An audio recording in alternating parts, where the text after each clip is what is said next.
Le Seigneur soit avec vous. Évangile de Jésus-Christ selon saint Luc. Gloire à toi, Seigneur. Comme s'accomplissait le temps où il allait être enlevé au ciel, Jésus, le visage déterminé, prit la route de Jérusalem.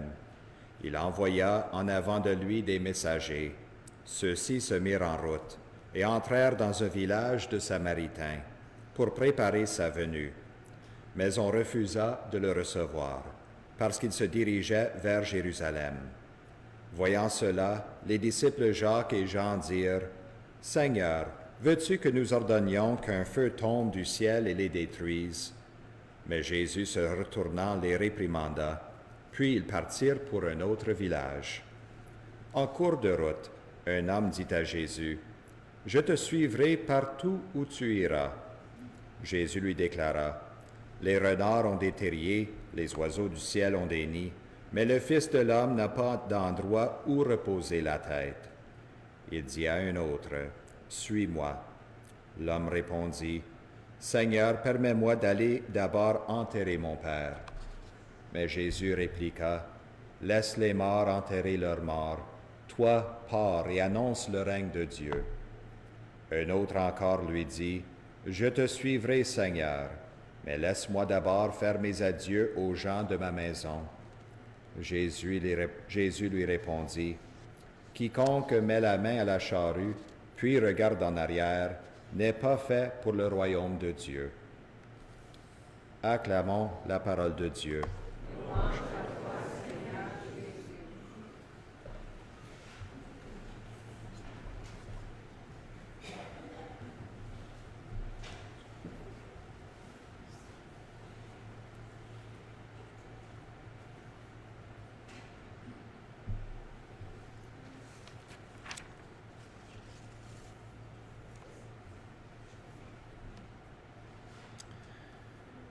Hélène avait 80 ans lorsqu'elle montait toujours dans l'avion avec son mari qui était pilote. Et à l'âge de 82 ans, il a gardé toujours son permis de voler les avions de 2 à 4 sièges dans les airs, bien sûr accompagné d'autres avions en même temps pour des excursions. Mais à un moment donné, le mari d'Hélène s'est effondré, s'est évanoui pendant un des vols. Et tout à coup, sa priorité était déterminée rapidement. Elle avait besoin d'atterrir le petit avion. Alors immédiatement, un des autres avions qui ont vu son mari s'évanouir là, a pris la radio puis a commencé de donner un cours accéléré de comment atterrir le petit avion Cessna de 2 sièges. Hélène était tellement nerveuse, mais elle savait qu'elle ne pouvait pas soigner son mari et sa santé avant qu'elle atterrisse l'avion. Alors, comme qu'ils disent en anglais, c'était vraiment, elle ne voulait pas un crash course, elle voulait vraiment savoir comment atterrir l'avion très, très bien sain et sauf. Alors, l'autre pilote de l'autre avion donnait des consignes, puis Hélène suivait à la lettre chaque conseil. Et elle a atterri l'avion dans un champ détrempé, sans dommage à l'avion, à part d'une hélice tordue devant l'avion même. Elle était tellement fière d'elle, elle a soigné son mari à l'hôpital, puis il a récupéré sa santé aussi. Mais elle ne voulait certainement pas faire ça encore à nouveau, une deuxième fois. Mais c'est rare dans la vie que nous avons des occasions comme Hélène, que nous reconnaissions tout de suite quelle est notre priorité, quelle est notre tâche ou responsabilité. À l'époque, dans l'avion, c'était très, très clair pour Hélène qu'est-ce qu'elle devait faire comme responsabilité pour prendre les autres étapes dans la vie.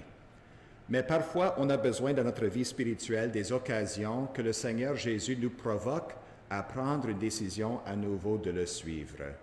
Parce que nous n'avons pas toujours dans la vie de foi des occasions qui sont tellement claires, qui sont tellement précises, pour prendre cette décision de suivre Jésus 100% avec une totalité de notre être et personne. C'est pourquoi l'Évangile d'aujourd'hui, Jésus est provocateur. Il nous provoque. Parfois, nous avons les expériences des Évangiles qui nous réconfortent, qui sont consolantes et nous donnent de la paix intérieure. Et ce sont bien beaux, ces Évangiles-là, et on les a besoin. Mais parfois, Jésus est presque un petit peu sévère à l'occasion. C'est pas pour nous punir ou nous condamner, mais c'est pour provoquer une décision à nouveau dans notre vie de foi pour le suivre comme disciple. Parce que souvent dans la vie, on a un multiple de choix de quelle est notre priorité, quelle est notre responsabilité. Et Jésus veut nous mettre dans l'avion de 2 sièges là et prendre des décisions. Quelle est notre priorité principale dans la vie? C'est l'amour de Dieu pour que nous puissions aimer les uns les autres comme il nous aime. Comme que nous avons entendu Saint Paul nous dire dans la 2e lecture, Jésus nous a libérés pour être libres, pour aimer les uns les autres comme soi-même. Alors, l'essentiel, comme le dit un monsieur qui travaille dans le leadership, Stephen Covey, l'essentiel est de garder l'essentiel comme essentiel. Et c'est ça qu'est-ce que Jésus fait dans l'Évangile. Lui garder comme l'essentiel, toujours comme essentiel. En premier, on a 3 différents disciples qui veulent suivre Jésus. Le premier disciple, un tel homme, dit à Jésus, « Je te suivrai partout où tu iras. » Et Jésus reconnaît pour cette personne ici, qu'est-ce qu'il a besoin de faire pour se donner complètement à la suite de Jésus? C'est une pauvreté radicale. Maintenant, Jésus n'appelle pas tout le monde à cette pauvreté radicale, mais parfois pour telle personne, c'est nécessaire pour qu'ils puissent se donner complètement au Christ et aux autres. Ils ont besoin de ce détachement complet des biens matériels de ce monde. Alors Jésus lui fait rappel que les renards ont des terriers, les oiseaux du ciel ont des nids, mais le Fils de l'homme n'a pas endroit où reposer la tête. Jésus n'a pas d'adresse fixe de résidence. Il est toujours sur la route en proclamant le règne de Dieu. Et il réclame cela à quelques personnes, des personnes à la suite comme disciples aussi dans leur vie. Un deuxième disciple potentiel est invité par Jésus de le suivre. Seigneur, il dit, « Permets-moi d'aller d'abord enterrer mon Père. » Et Jésus a répondu, « Laisse les morts enterrer leurs morts.